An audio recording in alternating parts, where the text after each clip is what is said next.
Empower Black men to live extraordinary lives. Shatter the stereotypes. Power Black men. Power Black men. Shatter the stereotypes. Power Black men to live extraordinary lives. Shatter the stereotypes. Shatter the stereotypes. Power Black men to live extraordinary lives. Welcome to Shatter the Stereotypes, where the intention is to empower Black men to live extraordinary lives. This show is based on the simple idea that every Black man is capable of creating inner peace, dynamic health, great relationships, and financial abundance. Therefore, we provide insights and strategies to educate, motivate, and inspire Black men to reach their full potential and create the life of their dreams. So if you're ready for some high-octane motivation and inspiration that supports and empowers you to live the life you were born to live, get ready to shatter the stereotypes so you can build a life that lights you up and positively impacts the world. So now, let's shatter the stereotypes with your host, Coach Michael Taylor.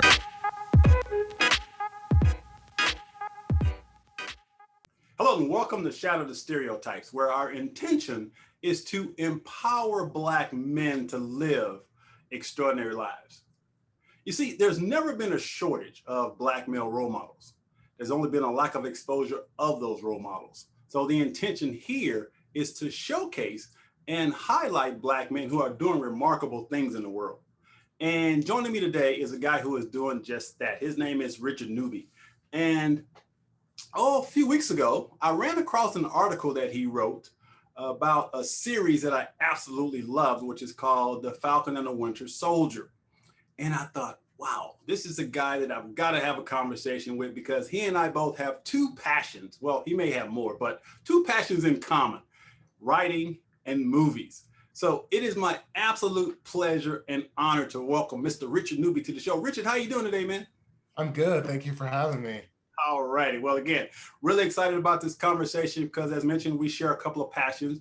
But before we get started, let's jump in with a few icebreaker questions. So first of all, tell us where you're from and tell us a little bit about what it was like for you through high school. What was your high school experience like? Okay. I am from Columbus, Ohio. And my high school experience was actually, it was pretty good. I was a drama kid. So I did theater, student government. I was a nerdy guy, but I had a good group of friends. I enjoyed high school. I was involved in a lot of activities. I went to a Catholic school, so it wasn't a public school, so I didn't have some of the same issues that some of my other friends had. But yeah, I enjoyed my time there. I felt like I stayed true to myself and got to explore some different avenues that helped shape me creatively. Nice. Now, name a woman who's inspired you to be who you are. My mom. Always. What's her name? Virginia. All right. So name a man that you look up to and admire. My dad. Name. Rick. All Yeah. right. Yeah. Now, we know you love movies. We know you love writing. So imagine that you're stuck on an island for 10 days. You can only bring one book with you. What book would you bring while you were stuck on that island for 10 days? I would bring The Stand by Stephen King. Ah, okay. Yeah. All right. Now, what would a perfect day for Richard look like? What would you be doing during the day if your day was absolutely perfect? Get up, have a really nice breakfast, pancakes, all that good stuff. Probably go for a walk in the park, come home, read a bit, go see a couple of movies in a movie theater, a double feature, come back, have some dinner, just chill, maybe read some comics, listen to some music. All right. With that being said, if I were to grab your music player, who would I find on your playlist? Name a couple of artists I'd find on your playlist. You would find Blink 182. You'd find The Weeknd. You'd find a lot of John Carpenter. Okay. Yeah. Good mix. Now, if I gave you a magic wand and you could create anything your heart desired, what would your life look like 5 years from now with this magic wand? I would have a bunch of my short stories in the works as films or television projects. Um, and I would my family would be provided for. They wouldn't have any financial worries, any of that stuff. Speaking of family, share a little bit about your family, whatever you feel comfortable sharing right now. What's your family like? Yeah, sure. So I'm married. I have a wife, and I have a 2-year-old son named Scott, and I am expecting a daughter in October. Oh, yay. Yeah. Yay. Nothing like daddy's little girl. That's what I've heard. Nothing like daddy's little girl. It's people will say that. Now, as a father of, I have 2 sons and a daughter, and my 2 boys are the oldest.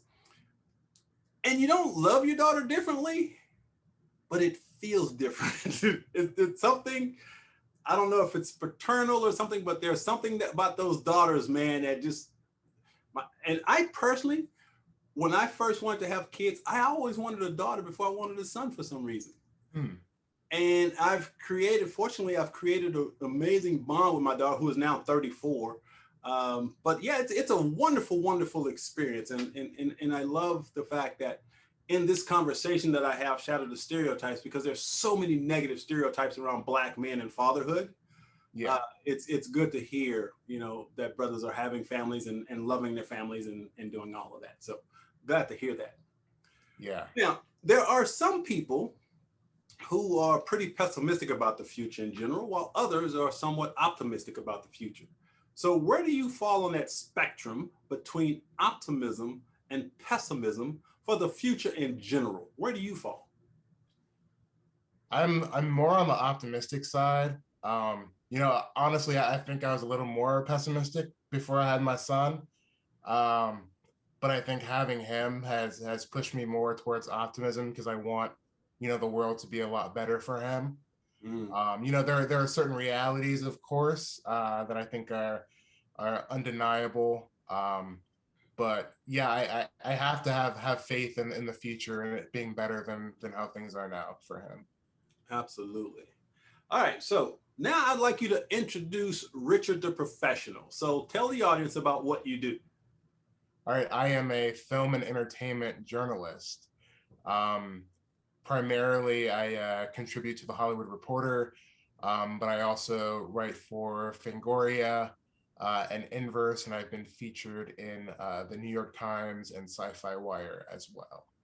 Nice. And that's what we're going to talk about. We're going to talk about writing. So first of all, when did you first know you wanted to be a writer? It was really early. It was probably in elementary school. I didn't know specifically, what type of writing, whether it would be screenwriting or fiction writing or what, but I knew that I loved putting words down on a page. I loved telling stories. I loved hearing stories. So I knew whatever I wanted to do, it was going to be involved some way in, talking about storytelling or creating stories myself. Now, were you a really good student in school? I was, yes. Okay, yeah. Nice. So what was it like seeing your article published in a major publication for the first time? What was that like? It was so thrilling.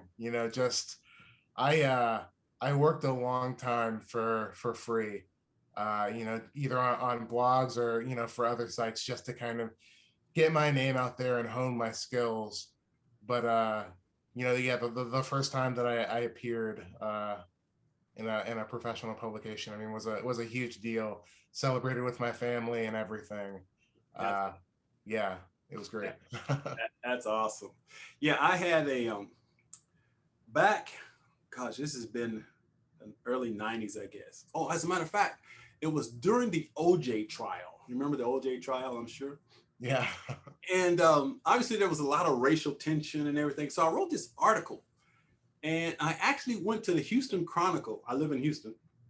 I actually went to the Houston Chronicle, and I said, look, I need to talk to one of your editors. I I mean, I'm pretty bold anyway. So I walk in, I say, look, we need to write a story, or you need to share a story of some optimism about race relations.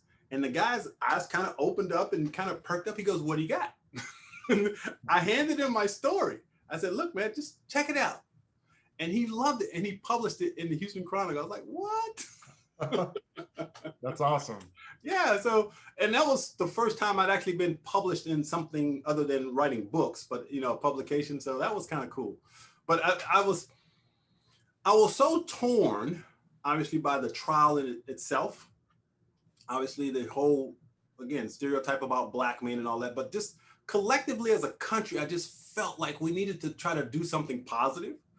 So I wrote an article to express some optimism and positivity from a Black male perspective. So it was really cool. And with that being said, do you have a favorite article that you wrote? And when you read it again, you sit back and you go, damn, that's pretty good. Yeah, it was one actually that I wrote last year. It was about the culture of superhero movies and protest backlash. And it's posted on my Twitter. It won an award earlier this year, but that was something that was really personal to me. You know, just reflecting on the Black Lives Matter movement last year, and, you know, certain feelings raised about, you know, Black people really fighting for their lives and fighting for, you know, their positions and their freedom to live in America.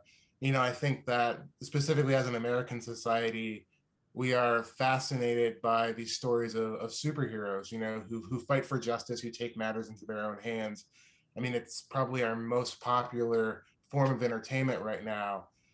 But I think that a lot of people don't see the correlation between, you know, these iconic figures on screen and the struggles that Black people are going through, you know, to be, you know, heroes not only for themselves, but in a larger society, to fight for, you know, their place and for justice. So looking at the correlation, you know, between our pop culture and our, you know, social position was something that was really important to me, and something that I thought a lot about last year. And it was a piece that I wasn't even sure that I was going to write. You know, I think last summer was such an emotional time for so many people. I mean, not only with the pandemic, but, you know, also the murder of George Floyd and Breonna Taylor. You know, I think it stirred a lot of things. And so, you know, carrying that weight around was difficult, but then also finding the words to communicate that to a larger audience was a little bit frightening. So, you know, I really, you know, had to push myself to put something out there that I hoped would be meaningful and lasting. So I know whenever we're writing from feeling, when we're writing because something has moved us to share, my own personal experience. So was that a painful article to write, just from your personal perspective, or were you more concerned about what people were going to think about it? What was the driving force behind it? It was painful, but I also felt it was therapeutic. Yeah. You know, I know, you know, I think I've written enough things now that I know whenever I write something about race, you know, for a larger publication that's going to be seen by a lot of people, I know that there's going to be a certain section of people who don't want to hear it, you know, who don't connect to it, you know, who have their own things. That doesn't really bother me so much anymore. That's something that I've learned to process, I think, through my career. So I think it's more so, you know, coming from me. Do I feel like I'm saying something that's honest and meaningful, and do I feel like I'm reaching the people who, you know, could be helped or healed by this? Yeah. So I'm curious, have you ever written something that might have caused you to have your Black card revoked? I mean, in my experience, when I wrote my first book back in '95 and I started doing interviews, the title of my book was Brothers, Are You Listening? A Success Guide for the '90s, right? And it was my attempt to share, you know, some lessons I'd learned in overcoming divorce and bankruptcy and all of that. And my intention was to empower Black men. But when I started doing radio interviews, I was shocked at how, and the majority of people were really positive, but there was that section of people that were accusing me of not being Black because of some of the content that I had written about, like sharing emotions and talking about feelings. And I had several people call in and were saying things like, well, who were the African American psychologists that you learned from or whatever? And when I said, I don't think it matters when it comes to healing. But anyway, so, and from that perspective, I was, again, shocked that Black people were attacking me about something that I'd written when I was really trying to help them. So I'm curious, have you had any experience similar to that? It's funny, the Falcon and the Winter Soldier coverage. I mean, I think most of it was positive, but I think there was some pushback from some people who didn't think the show was as revolutionary as I kind of saw it. That it was a corporate product, overseen by white people, and that me kind of, championing it wasn't necessarily I guess beneficial to Black people. But I mean, I think that, for me, I feel like I've always kind of existed in my own, kind of space. I mean, looking back at my music choices, I mean, I listened to a lot of white guys, in high school. I went to a predominantly white school. So I feel like I've always kind of treaded in this area of asking myself, is this Black enough? Like, should that be something I'm concerned about? So I think it's definitely something that I've navigated. I don't think, I've ever had a full, card revoking situation, but, I definitely think that I've treaded in that area sometimes. Yeah, now I actually wrote a book called The Cure for Onlineness, a Black man's guide to joy, passion, and purpose. And the book addresses that feeling that we have as Black men when we're the only person of color in certain environments, or maybe for the music we listen to, or the things we choose to do.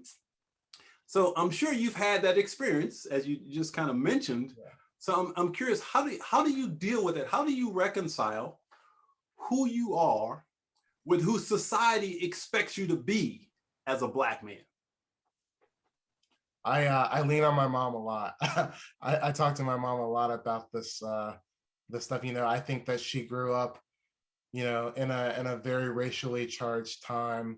I mean, today is a racially charged time, but I definitely think that, the 60s and 70s, there are definitely different issues going on. And I think a few different expectations for Black people. And, she usually tells me what her dad, told her is just to be your own person and not worry about the color of a person's skin. So that's, really what I try to do and try to live by. But yeah, I talk to her a lot about, those kind of feelings of feeling Black enough, or, fitting into a certain space. Yeah, and that's exactly why I created this show, to give us an opportunity to speak openly and honestly about the trials and the triumphs of being a Black man in America, because there's no one way to be Black, right? Yeah. But the key is to be true to yourself. And I think that's what we need to focus on. And obviously there's so much racial stuff going on around us, but I'm a child of the 60s. I remember segregation. I remember race riots in elementary school, right? I remember all of that. So, but I have been accused of not being Black simply because of my optimism. So it's pretty amazing. And that's why I write, because it gives me an opportunity to express what's true for me, what's my truth. And I share that. And the intention is to empower. And obviously there are going to be people who go, no, I don't believe it. And that's okay. But when you find your own voice and you stop listening to what other people are saying or being worried about what other people think, then I believe you can fully express your creativity. That's my piece. So with that being said, you were a creative writing professor at Adelphi University, right? Yes, adjunct professor. Yeah. Yeah. What? Tell me what was that like? What was that like? It was definitely a learning experience. I didn't have any teaching experience before. I was in grad school at the time that I was doing it. So my plate was pretty full. And I think that teaching is an interesting experience because I think that you bring a lot of yourself, into a public space. And I think some students are not always receptive to that and what you're trying to bring to them. So it was an interesting process. I think that I learned a lot. I think I learned that, you can't expect every student to kind of, I think, if you look at certain, movies, or you look at, certain, Black teachers in public, you kind of think that, everybody's going to kind of get on board with what you're saying if you work hard enough. If you put in the time and the effort to like make all these lessons and make these creative connections, that you're going to end up changing a student's life. But that doesn't always happen. Right. It can be pretty tough. So it was a learning experience. So I'm curious, what was the racial makeup of your classes? It was predominantly white, mostly affluent students. I think during the 4 semesters that I taught, I probably had 3 Black students in total. Wow. Yeah. Wow. Yeah. Now, what are your thoughts on journaling? Do you journal, or have you journaled, or is it? I don't journal. I've heard about, the benefits of it, but I haven't done it myself. Okay. Yeah, and I never dreamed I would become a writer. I actually became a writer as a result of, again, I mentioned I went through a divorce and some other things. And so just to kind of put my life back together, one of the things I started doing was journaling. And in journaling, I realized I really enjoyed writing. And I also learned that I could express myself better on paper than I could verbally. I could really share that deepest part of myself through my words on paper than if I were talking to someone. And that's kind of how my writing process began as a journal. And matter of fact, I still journal occasionally. Just a way of getting ideas, thoughts out, putting them down, or maybe in response to a situation where maybe there's a feeling that came up and I just need to get it out. For me, it's very cathartic and healing for me. It's a good process for me. And again, that's how I became a writer as a result of journaling. Because like I said, I didn't go to school to be a writer. I just sort of took it upon myself, taught myself how to write. And 9 books later, here I am. Now, do you have any unique rituals, or what do you do to spark your creative juices as a writer? Anything you do specifically? I usually take notes. A lot of people do outlines. I've actually never done the outline thing. Whether I'm writing an article or a story, I usually start with images or notes, and I don't always write in chronological order. Sometimes I just have a piece of something that I like that I'll write down and then come back to it later. So I think my writing process is very patchwork. I kind of piece it together and then I go over it several times to make sure that it flows and connects the way I want it to. Yeah, it's interesting. All writers, well, not all writers, but writers generally have not necessarily techniques, but for example, me, I've been meditating for more than 30 years. Meditation is a huge part of my life. And what I've learned, or what I believe, is that the creative process isn't really a function of the brain. It's really a function of the heart.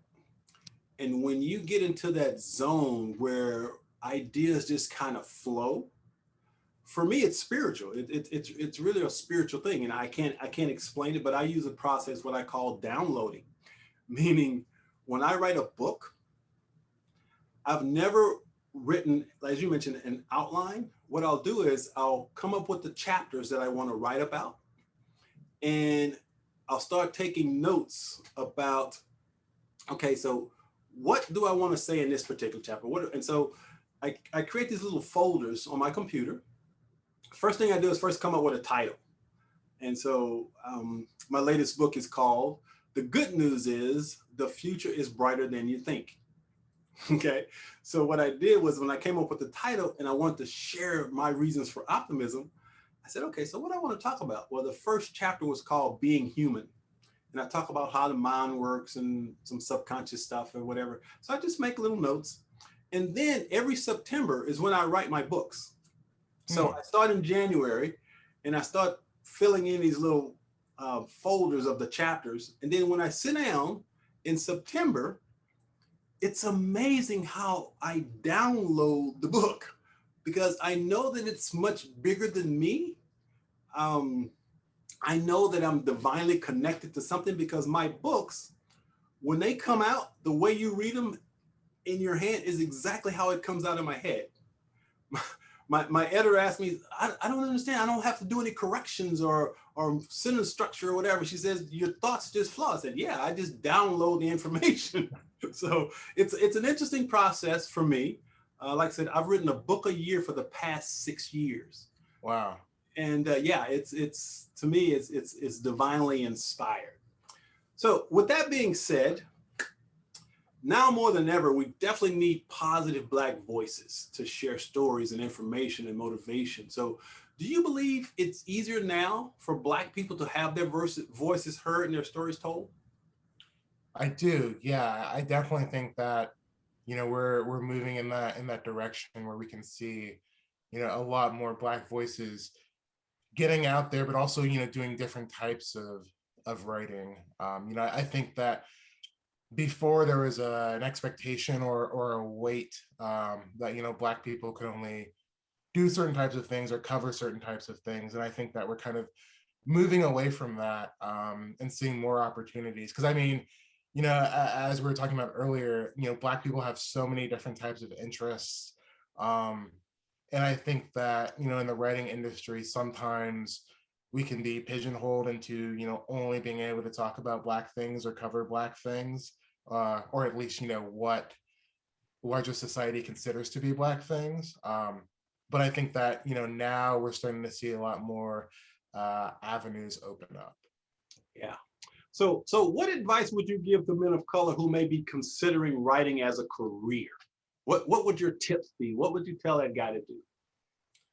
I would first say that an online presence is really important, to get your voice out there, to get your thoughts out there. I would say to know your worth. I think that's a really important thing. I think even if you're new and learning, I think that we're all constantly learning. I'm still learning, but I still think that you should know your worth and not accept things that you feel demean or belittle your position. And I also think, just being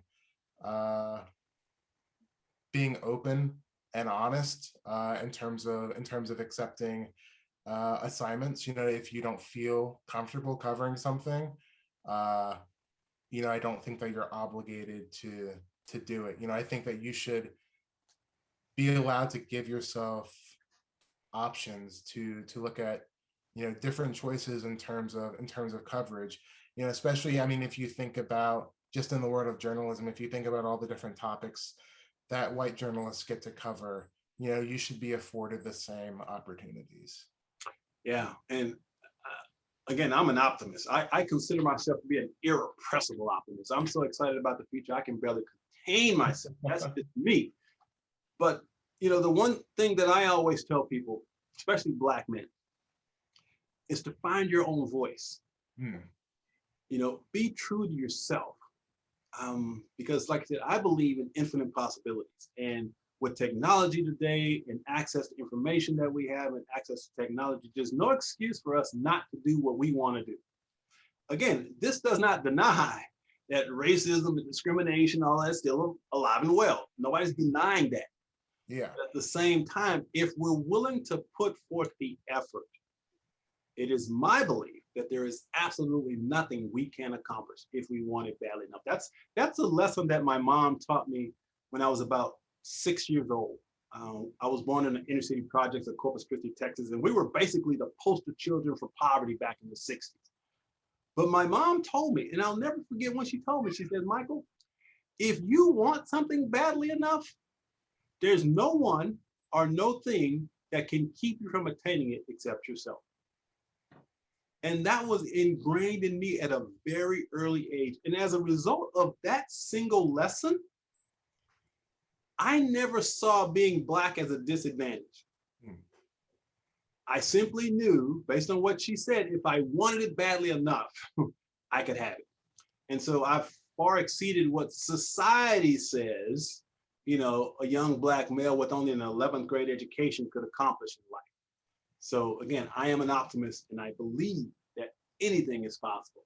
Now, with that being said, let's talk about your book, We Make Monsters Here. So tell us a little bit about that. Yeah, so that's a short story collection. You know, it's all horror and speculative fiction, and a little bit of science fiction, exploring, I think, current concerns in America. It's something that I started, at least conceptually, as an undergrad at Ohio State, and then developed more through graduate school and then postgraduate school. So it's been about a 10-year process overall of working on the stories in the book. And, you know, a lot of those stories are very personal to me, you know, dealing not only about, you know, race, but also, you know, friendships, expectations, you know, working class people, American greed. So it's kind of, you know, it's all of the things that I think have weighed on my mind living in America, specifically these past 10 years. So I think it's kind of it's an interesting, you know, journey to kind of chart, you know, the things that I've been concerned with in my 20s. Nice. Now, this is available online, I'm sure Amazon and places like that, in case someone's interested. Yeah, it's called We Make Monsters Here. I haven't read it yet, but it's on my list. Matter of fact, I just downloaded the Kindle version. Great. I'm going to check it out. Matter of fact, after I read it, I might have you come back. We'll talk about it. Yeah, sure. That sounds great. Okay, so now let's shift a bit. And we've talked about writing. So now let's talk about one of your favorite topics, movies. Yes. Something we have in common. I love movies. I'm a movie buff. Maybe not as extreme as you are, but I have always loved movies. I watch very little television, especially the news. Don't watch the news, but I do love watching a good movie. So let's begin with this. Which movie do you think you've watched the most times in your life? Probably Spider-Man 2. Oh, with Dr. Octopus? Yeah. Oh, the best one ever. Yeah. that's my opinion. Best Spider-Man ever. That's my absolute favorite. Yeah, it came out when I was in high school, and I watched it all the time. Bought the DVD the day it came out. Watched it with my sister a bunch. Memorized like every line. Yeah. So, what are some of the other movies that ignited your love of movies other than Spider-Man? What other movies just kind of lit you up for movies? So the first movie that I ever saw, my mom took me to see Beauty and the Beast. Okay. And that just like it blew my mind. You know, I was 2 years old and I still remember that experience. It's one of my earliest memories of just, you know, sitting there and seeing, you know, those colors on the screen. And really, I think that's what sparked my love of storytelling, of fairy tales, and kind of looking at those stories as being, you know, fables. And interestingly enough, it was through fairy tales that I kind of fell in love with the horror genre. You know, Universal Monsters is something that I really latched onto at an early age. Frankenstein in particular. You know, black and white. I grew up watching a lot of black and white movies, which I think is interesting because I think, a lot of kids today, they don't see black and white movies, at least not until, college courses. But Godzilla, a bunch of Vincent Price and Christopher Lee movies, those really shaped me. I think, the movie that I think blew my mind and really like made me invested in cinema as a whole was Blade Runner. Mm. Um, I mean, the first time I saw that, I was in awe. I'd never seen anything like it. As soon as I finished it, I ended up watching it again because I just like couldn't believe what I'd seen. And so from there, that kind of like led me to, looking at a bunch of best of all time lists. And I went through those, during my high school years. So yeah, I love movies. I love going to the movies. I love checking out, older movies. There's not a genre or a time period that I won't check out. Interesting story. Summer of 1977. I'm 17 years old. A friend and I were just kind of hanging out, bored, didn't know what to do. Said, man, let's go to the movies. So we go to the movies, didn't have any idea what we wanted to watch. And there was a big poster. Had this spaceship on it and it said Star Wars. I said, let's go see that. Knew absolutely nothing about it. Let's go see it. From the moment the credits started, something in me was hooked. And when I watched that movie, sounds kind of strange, but something in me changed. I can't explain it. But the summer of 77, I saw Star Wars 21 times in the theater. Wow. I couldn't stop watching it. Now, I didn't put the pieces together till about 20 years later. I saw an interview with a guy named Joseph Campbell and Bill Moyers. He was doing an interview, and Joseph Campbell had written a book called what was it, something about 1,000 Faces or whatever. But he created what he called the hero's journey. I'm sure you're familiar with the hero's journey. And what I realized is I so related to the Luke Skywalker character from the standpoint of him wanting to be a pilot, but not being allowed to be a pilot until he experienced tragedy in his life. And then he was able to go on this amazing hero's journey to become the hero. And it really resonated with me in a lot of different ways. As a matter of fact, I actually wrote about it in one of my books. But movies have that power to really shift and shape our thinking and our perceptions of life. And I think that's what I love so much about movies, because to me, movies are just metaphors for life. Yeah. And so if we'll look deeply enough, I believe movies can really teach us about ourselves and the world around us. So that's just my 2 cents worth. Now, here's the main question that you have to answer, my friend. Are you Team Marvel or Team DC? I love both. I love both. I grew up reading so many comic books.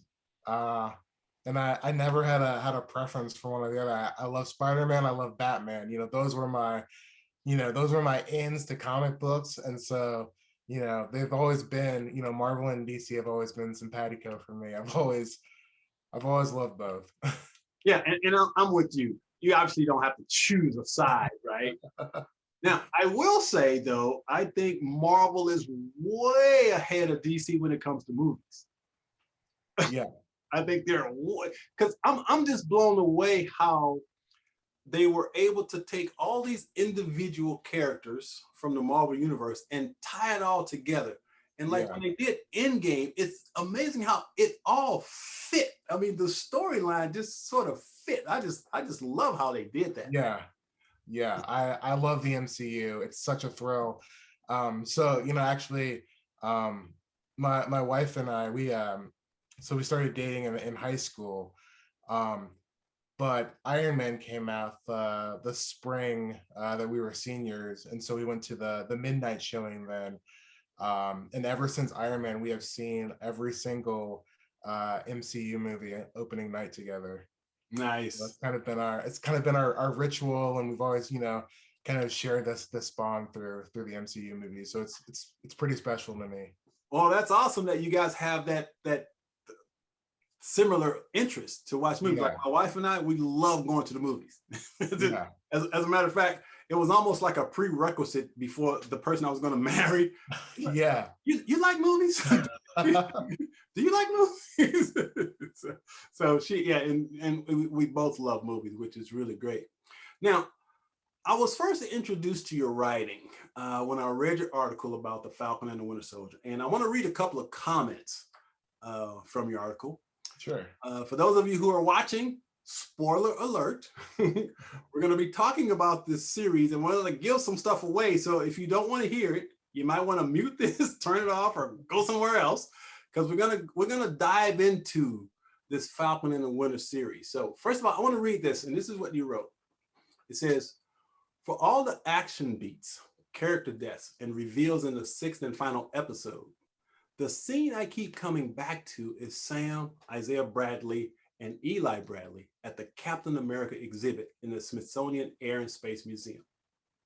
Sam introduces them to a new part of the exhibit, a statue of Isaiah Bradley and a display telling his story, and the dozen African-American soldiers who were recruited against their will and without their consent, who were experimented on in an attempt to recreate the super soldier serum. Isaiah is visibly moved by this gesture and hugs Sam. But I think it's important to reflect on the context and larger significance of this scene. I don't believe that it's that exhibit itself, one housed within a government-administered museum, that stirs Isaiah. I think it's the understanding of what Sam's new role of Captain America can achieve. Now, like yourself, I love this series. I mean, I just absolutely was riveted. I've watched it a couple of times, and it spoke so deeply to me as a Black man. I just loved it. So first of all, just kind of give your overview of the series, what you thought about it.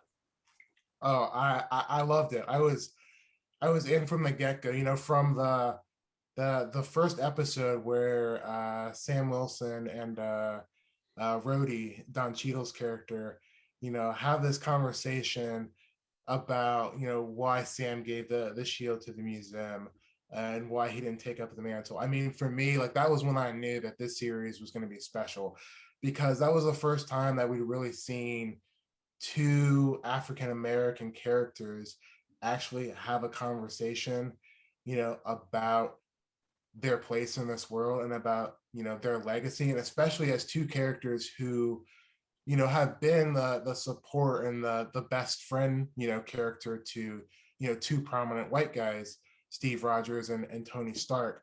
So, from that scene, I knew that what we were, the journey that we were going to be taking on was something, really special.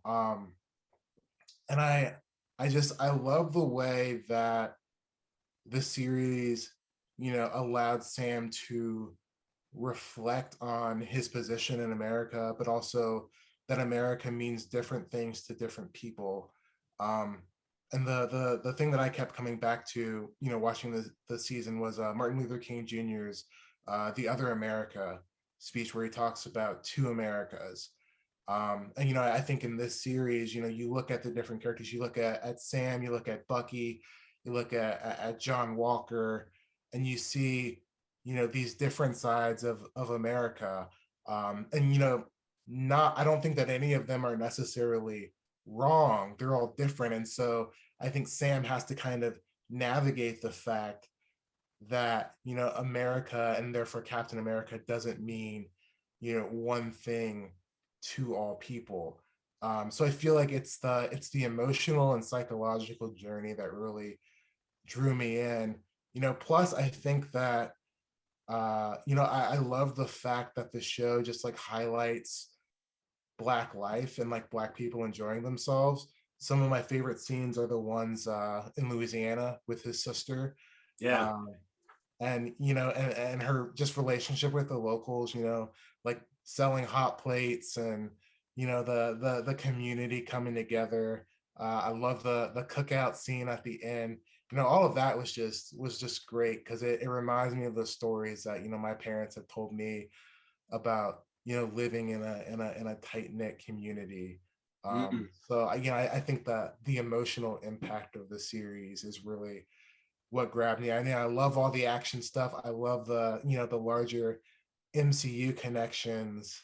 But yeah, I think the emotional aspect of Sam's journey is really what grabbed me. Now, for those of you who may not be familiar with the Marvel Universe and the Falcon and the Winter Soldier, here's a snippet. We had a Black Captain America. And I mean, it's the writing in this series to me was so amazing, to be able to capture basically the Black male experience in this series. I mean, he covered it all. Racism, police brutality, discrimination, the Tuskegee experiment. I mean, it's the refusal of banks to give us loans. I mean, it's to weave all of that into this story. I'm really wondering how many people, not just Black people, but mostly white people, will actually make that connection of this storyline. I'm really curious what'll happen there. But what I want to say is, if you have not seen the series, you got to watch it first of all. But what we're talking about is the main character again becoming a Black Captain America, and this series basically, I think, prepared America for that to happen. Yeah. And it did it in a way that I don't think it could have been written any better. Because we know there's going to be backlash. It already has been, but the majority of people actually are cool with it. My understanding is. Yeah. So again, I think it's a great time for the MC universe, and I think there's some symbolism in this, that a Black man becoming Captain America and what that can lead to. So I'm super hyped about it. Looking forward to the new movie, which my understanding is the guy that wrote the story for the Falcon is actually doing the movie, correct? Yeah, Malcolm Spellman. Yeah, he's also writing the Captain America for Sam Wilson. Yeah. Yeah. See, because a white person couldn't have written that storyline. Yeah. I just don't think it's possible for a white person to have written that storyline, as it's just too perfectly Black from the Black experience. I just love that. Now, that scene that you're talking about here, so just a little context for the viewers. And again, I said there were going to be some spoilers, so if you don't want to hear this, turn this off. But in the series, there's a group of people, what are called super soldiers, and there's this serum that they use to make people super soldiers. And what we didn't know in the former universe, that there were Black men that were super soldiers. We were not introduced to Black super soldiers in the movies, but in this series, we're introduced to a character who I don't know if he was one of the first. And how many were there? Do you remember? They said there were 13, including Isaiah. Okay, so there were 13 total Black super soldiers that we never heard anything about. Yeah. And so in the movie, he's an older guy, but he's still powerful. He's still a super soldier. And you can sense the anger that he's still carrying around as a result of how America has treated him. Yeah. Again, which is a reflection of what Black people go through all the time in military, right? Mm-hmm. Yeah. And in this scene, they're in the museum, and like I said, Captain America, if you will, has had a statue put up of him. It was one of the most moving scenes for me, for a couple of reasons. Number one, that the brother's being acknowledged in this context with this sculpture. But more importantly, I think, is because Captain America, a black Captain America, made it happen. Yeah. Right. So to me, that's what really touched me, because I think it's important for us, especially as black men, to lead, to take the lead, to be the heroes, and then to support and acknowledge others along the way. And I have to admit, that scene, I teared up when I saw that scene, Yeah. Me too. especially when he embraced him, Yeah. because you could feel the acknowledgement of thank you, right? That's what I got out of it. Yeah. And completely moved by that scene.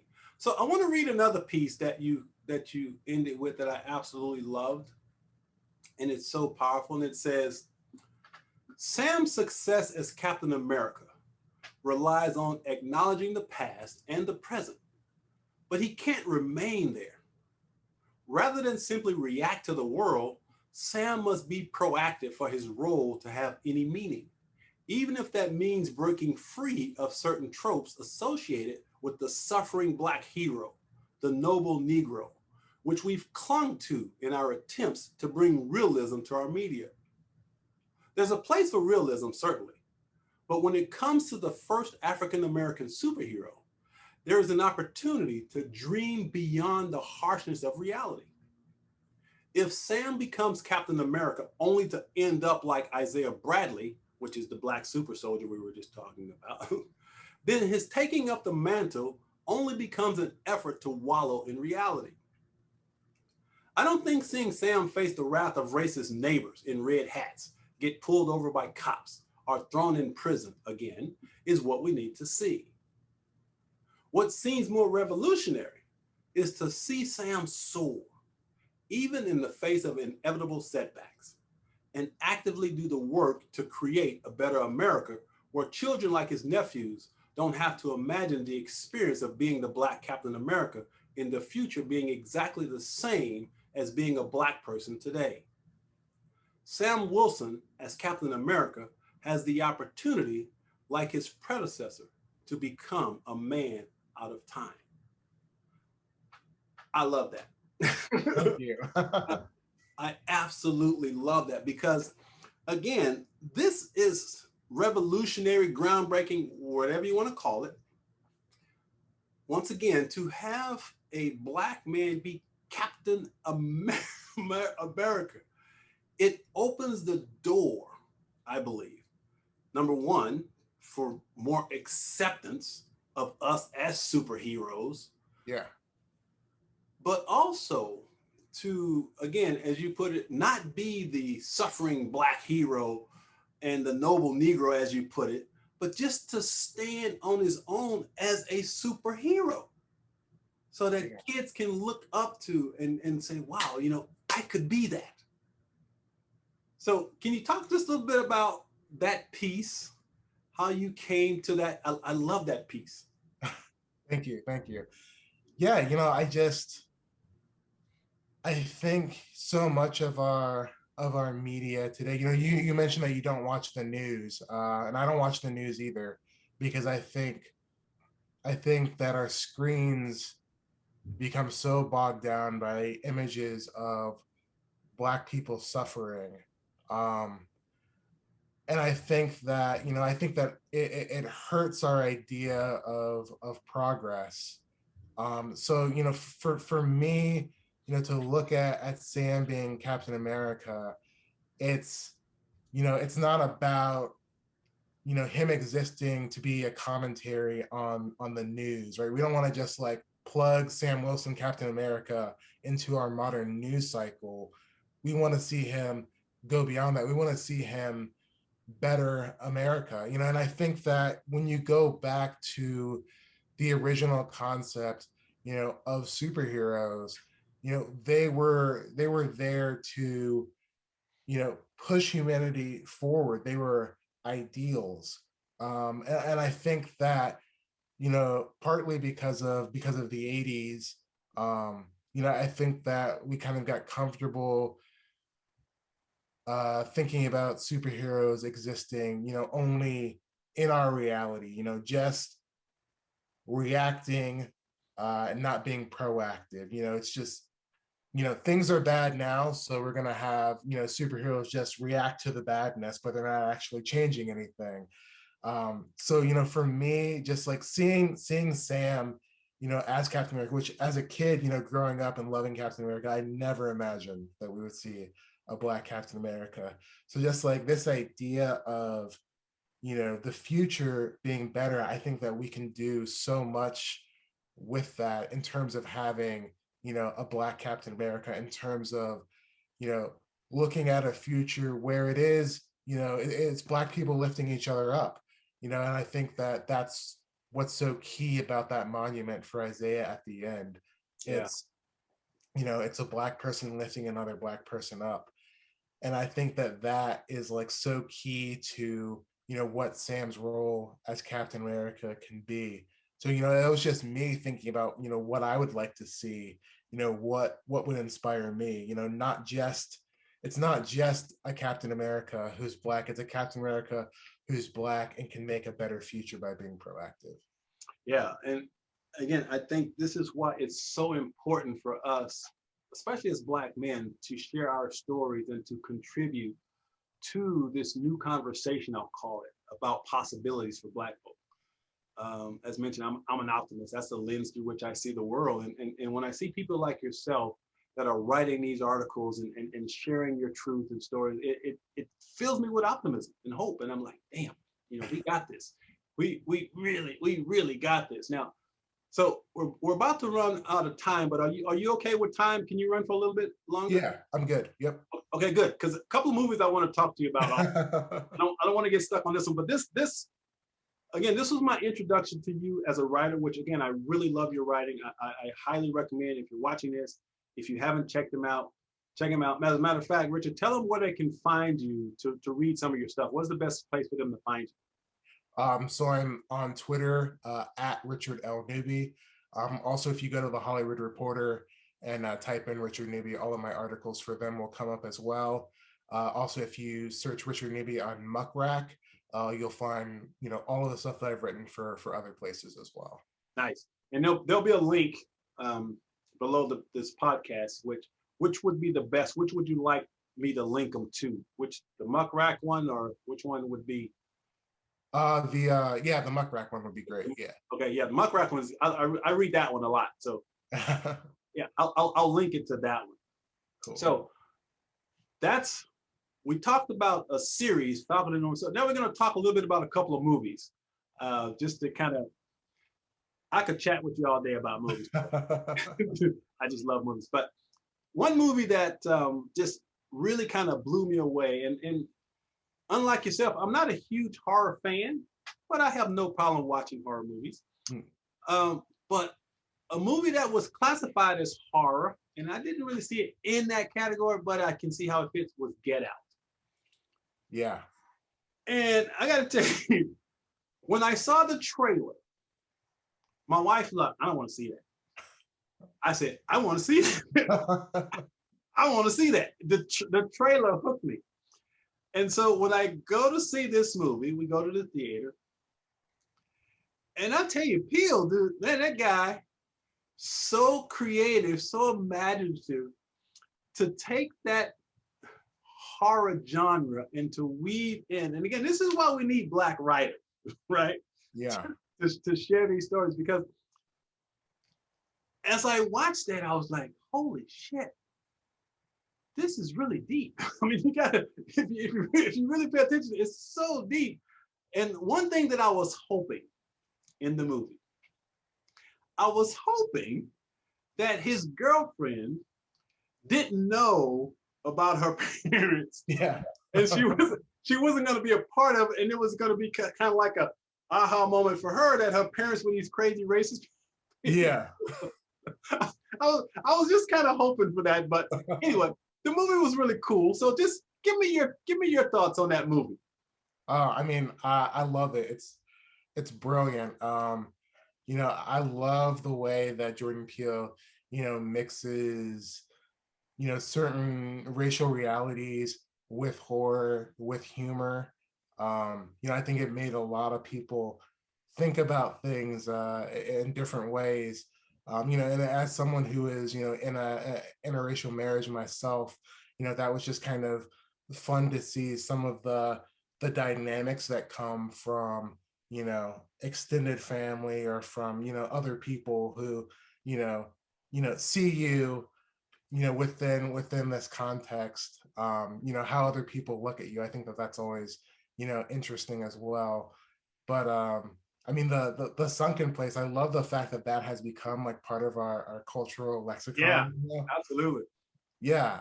So I mean, I think, and I also think, going back to what you said earlier in terms of, different avenues opening up for Black people. I mean, Black people have always loved horror, and there's always been Black people in horror. But I think that it being such a big, Hollywood production, and it, getting those Oscar nominations and doing so well at the box office, I think that it really, made the industry, kind of wake up and look at, hey, like Black people have some really interesting stories to tell that are not, all biopics, or slavery dramas. We've Right.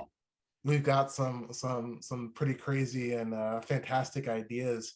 So I really think that it's a watershed moment of a film.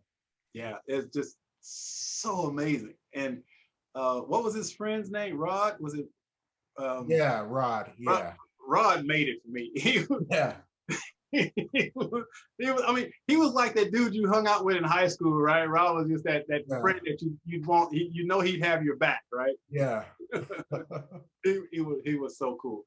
yeah. Now, let's talk about thought-provoking movies. Hmm. Movies that really challenge you to think. I mean, really think. Now, for me, the most thought-provoking movie I've ever seen is The Matrix. Yeah. Now, when I saw The Matrix, this is the first time I've ever done this. I watched The Matrix, and I knew I had missed a bunch of stuff. I immediately went back and bought another ticket and watched it again because there was so much in it. I said, "Oh, Yeah. I know, I got to see this again." So I went back and I watched it, and it's probably it's actually my second favorite movie of all time because it challenges you, because it's deeply philosophical, and I don't think a lot of people picked up on a lot of that philosophy inside of it. What are your thoughts about The Matrix? Oh, I love The Matrix. And it kind of goes back to what you were saying about Joseph Campbell too. Because I mean that came out when I was in middle school, and so that was kind of, Star Wars at that time and The Matrix, and just like discovering Joseph Campbell. That was such a cool thing. And it's a franchise, that I've revisited quite a bit, and I really like the sequels as well. I think that there's like a lot of great philosophical stuff, and I think it's really challenging. I think that some people just kind of go in for the action and for the bullet time stuff, but I mean, I think that there's a lot of really interesting spiritual and existential, things going on in those films. Every time I watch them, I discover something new. I think the Wachowski sisters are brilliant. um yeah, I'm really looking forward to the Matrix 4 coming out Absolutely. later this year. um yeah, I mean, those were movies that I watched with my mom, and she's not a big action movie fan. Yeah. uh and she introduced me to the Matrix when I was in middle school. That was probably one of the first R-rated movies that I saw. Oh, wow. And it blew my mind. Every time I watch it, I still can't believe, what they pulled off, and everything that exists, within it. Just from thinking about our relationship to technology, but then also, our relationship to ourselves, unlocking things within our mind, our hidden potential. I mean, I really feel like there's a lot of, key key elements to kind of understanding life in those films. Yeah, and I did a speech called "Escape the Matrix," and I basically tied Christianity to the Matrix, and how if you really look into it, it follows that spiritual evolution, if you will, of Christianity. One of the things that when I was talking about it, I remember a couple of people in the audience, they went, they just like, I didn't think about that, because I was talking about the death and resurrection.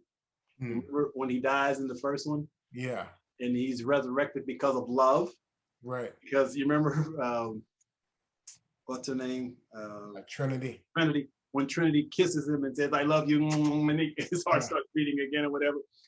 But it's really about the death of the old self and the birth of the new self. And it's a really powerful story that, again, it really covers that whole Christian story about Jesus's life without being religious. It has nothing to do with religion. It has nothing to do with spirituality and connecting the dots, like the part where Cypher betrays them. Or remember in the Jesus story, the Judas kiss, it's all tied in there. I was like, holy crap, this is so awesome. So such an amazing film. Now, here's another one thing I want to talk about. Is obviously there's a lot of different aspects to movies that we love. The most visually stunning, beautiful movie I've ever seen in my life is Avatar in 3D.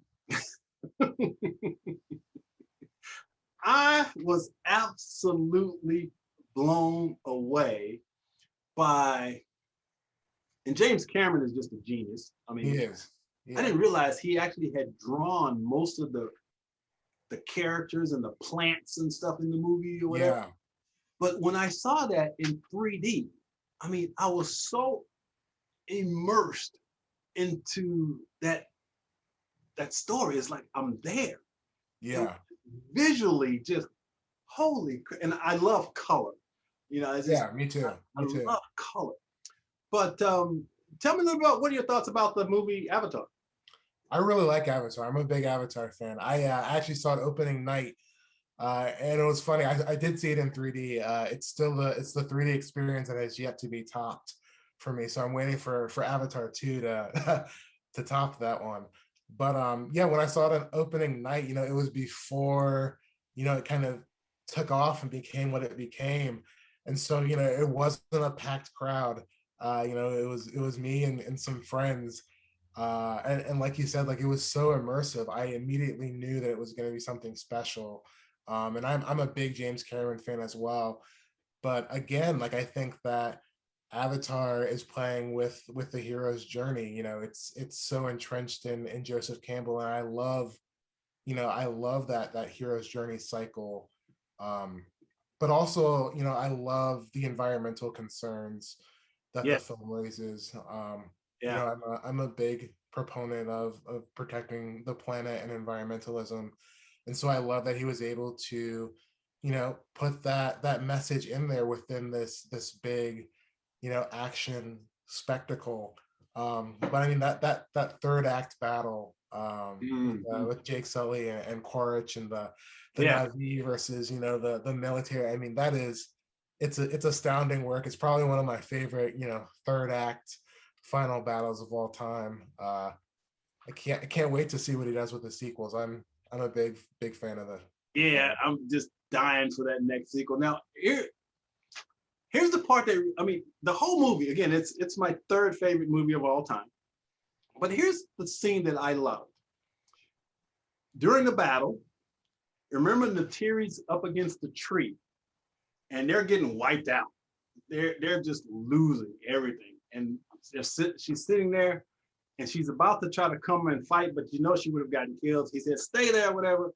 But then when those rhino things with the hammerhead, whatever, came running through the forest and starts protecting them, and then all of a sudden the little Ukraines or whatever you call those flying things started coming. And he says, Ewa has heard you. And I was Yeah. like, oh my God, that is so amazing, because there was no way that they could have obviously won against all those machines. But Yeah. I love that scene when she's standing there and is like she's about to die. But then Yeah. you hear the trees, moving, and then they show up. Another scene that I loved was how he was able to bring Jake Sully's character back to the story when he had betrayed them the way that he did. Yeah. By going to get the Taruk Makto or whatever. Yeah. Yeah. That was just so amazing to reconcile, to bring him back to the tribe with that. Oh, I just love that. Just absolutely love that thing. That was just awesome. All right, so as we wind down here, last movie I want to talk about. Did you see Soul? I did see Soul, yes. I love Soul. Yeah, me too. I thought that was, now I'm a huge animated fan. I love animation. Pixar, Disney, all of them. Yeah, me too. I just absolutely love animation.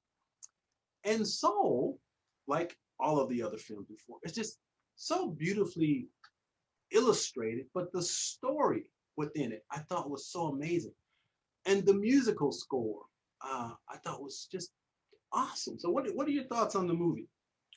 Yeah, I love the movie. It was really moving to me because something about fulfilling a purpose within a lifetime is something that has always kind of been on my mind. Even as a young person, it's something that I think about quite a bit. Being the idealized version of yourself, and I think creating something impactful, and I think that the film really hits home, and that just like being who you are, as you are, is enough. And that was really moving to me. I think that it's so easy, I think, for me personally, to get weighed down by like existentialism and these like larger concerns about life and death, and doing something meaningful within that time. But I like that Soul says, just the things that you do, the people that you meet, create these relationships with, leave an impact on, like that is meaningful enough. It doesn't always have to be in terms of having the biggest career. As I think the character lines, it's about leaving an impact on someone else, appreciating these little moments. It's a film that actually, you talked about how you meditate. It's a film that led me to meditating this year, and appreciating the little moments, but also finding feelings of gratitude. That's really what I think Soul is about for me. It's about gratitude. So I think that's something that I'm trying to implement in my own life. Yeah, and I love the aspect of following your passion. He was teaching. No, he didn't want to teach. He wanted to play music. He wanted to be out on stage, and the scenes where he's playing, and then he sort of loses himself in the music. Yeah, he literally becomes the music, and I thought that was so sweet. And I know I have that same experience when I'm writing.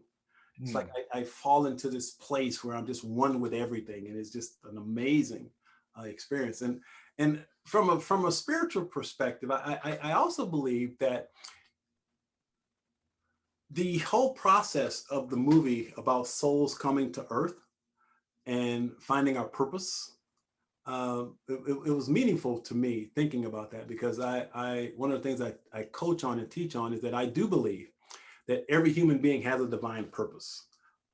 We have unique gifts and talents that are encoded in our DNA. And if we're willing to uncover those gifts and those talents and share them with the world, then our life has meaning. And we're doing what we were put here to do. And nothing comes close to expressing that which is already in us. So it's not just about, materialism and consumerism and getting stuff. It's about creating fulfilling experiences and sharing yourself with others to support humanity in becoming a better place. And I was really moved by that film, and I thought Jamie Foxx's character was really awesome. But it's just an all around good film. It's just a really good film. So I just love that. So as we wind down now, I want to give you an opportunity now just to share your final thoughts. First of all, on writing, because it's important, especially as Black men. We've got so much creativity and passion that we're probably not releasing. So we need to get it out there. So speak to the Black man out there about the importance of sharing your truth as a writer. Yeah, I think that for me, writing is kind of I always liken it to it's a window into your soul. It helps others understand, where you're coming from, but also, understand the person next to you. That's why I think, either through fiction or through writing about film, is that, we're presenting opportunities for us to connect with other human beings. And I think that connection is what's really important to me. And I also just think, following your passion is so important. I think if you do what you love, the success and the monetary goals that you have for yourself will follow. I think that sometimes we are afraid to pursue certain careers because we don't think that they'll give us the amount of success that we want.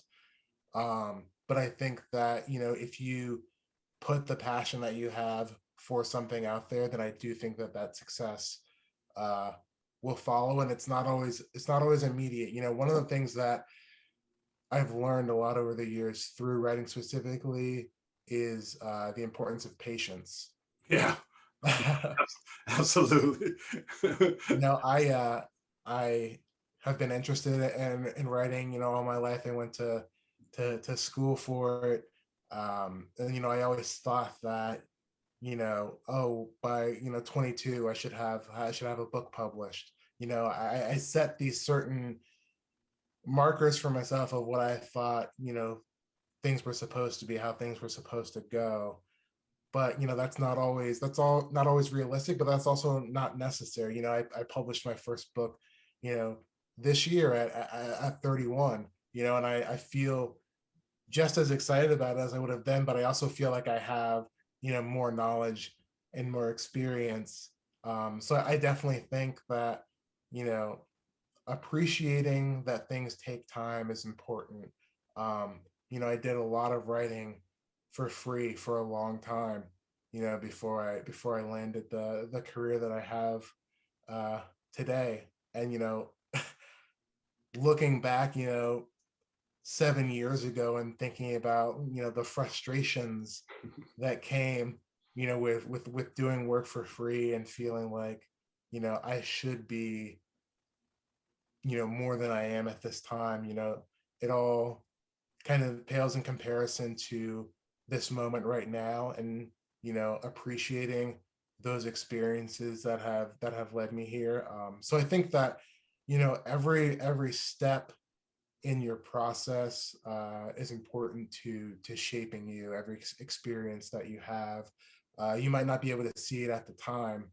I certainly didn't, but reflecting back on things now, I'm really appreciative of how of the time that things took and the moments to kind of build my experience and my knowledge of things. Yeah, it's all about divine timing. That's the way I like to think of it. commit to the craft, commit to what you're passionate about. If you are a writer, if you're thinking about becoming a writer, first and foremost, write. Simply write. There's no excuse for you not to write. I mean, you can create a blog. Nobody even has to read it. Just write. Just write. Because the more you do it, the easier it gets, the better you get at it. Yeah. But like I said, I say, focus on that which you are passionate about. You know, I think you should only write about things that you're passionate about. Don't write about things just to try to make money. I agree. Find the thing that you're passionate about and write about it. No matter what it is, write about it. Because if you write from this place, you're going to be more creative. It's going to be easier. Trust me. Trust your heart. Write what you're passionate about and know that if you're a writer, it's already in you. You just got to let it out. You just have to release it. I feel really blessed because I love writing. Yeah. And I mean, I can sit at my computer for 8 hours writing, and I swear it feels like 10 minutes. It's just an amazing process. So Richard, man, I just want to say thank you. I got to have you back so we can dive into some more movies. Yeah, definitely. But I love just, having a conversation. And that's what this platform is about. Having conversations with ordinary brothers who are doing amazing things. And I think you're doing some amazing work. I love your writing.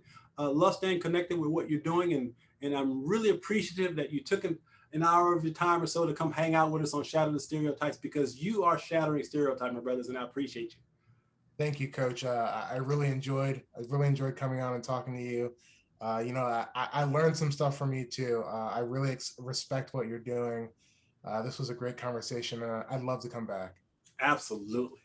All right. So this has been another episode of Shatter the Stereotypes. So follow Richard's lead. Shatter the Stereotypes. Find what you're passionate about. If you're a writer, write. If you're a singer, sing. If you're a dancer, dance. There's so many opportunities out there if you're willing to take advantage of them. All right, we'll see you next episode. Take care.